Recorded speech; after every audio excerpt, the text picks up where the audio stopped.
Dog feeder छूँ। 30 वर्षथी हूँ dog राखું છું। મારે ત્યાં અત્યારે બી 22 ડોગ, 7 બિલાડીઓ અને 56 પક્ષી છે। આ સરકારે જ્યારથી નવો કાયદો કાઢ્યો ત્યારથી અમને બહુ જ તકલીફ પડે છે, કેમ કે દરરોજના કોઈને કોઈ આવીને મારા ઘરની બહાર બાંધી જાય છે।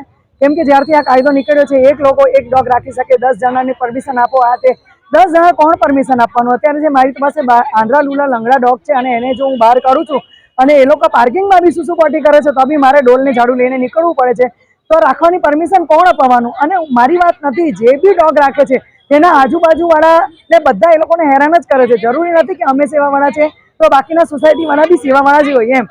એટલે આ બધા નવા નવા કાયદાના લીધે બહુ વધારે પ્રોબ્લેમ થાય છે।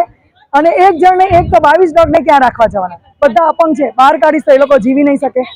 અને જ્યારે આટલા લોકો જ્યારે ડોગને મારે છે, ડોગને પરેશાન કરે છે, ડોગ ત્યારે જ કોઈને કડે છે, બાકી અમુક જ ડોગ એવા હોય જે અગ્રેસિવ હોય છે। તેના લીધે બધા જ ડોગની પ્રજાતિને ને બધા જ જાનવરોને સજા શા માટે? કે આ બધા કાયદા પાછા ખેંચે અને રજીસ્ટ્રેશન અમે કરાવવા તૈયાર છીએ, અમે બાંહેધરી આપવા બી તૈયાર છીએ કે અમારા લીધે કોઈને નુકસાન નહીં થાય તેનું અમે ધ્યાન આપશું।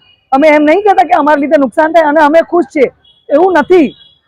પણ 10 જણના સિગ્નેચર, એક જણ એક જ ડોગ રાખી શકે। અત્યારે આપણે ફિમેલ ડોગ લઈએ, એને મેટિંગ કરાવીએ, 4-5 બચ્ચા તો હોય જ।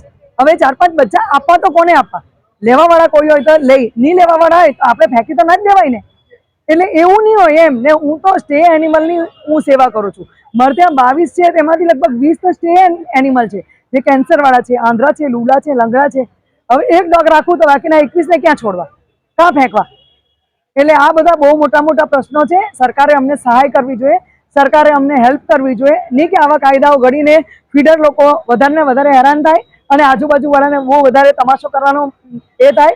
એટલે આવું નહીં કરવું જોઈએ। અમે બાંહેધરી આપવા તૈયાર છીએ, અમે રજીસ્ટ્રેશન કરાવવા તૈયાર છીએ, પણ બાકીનો અમને સપોર્ટ કરો।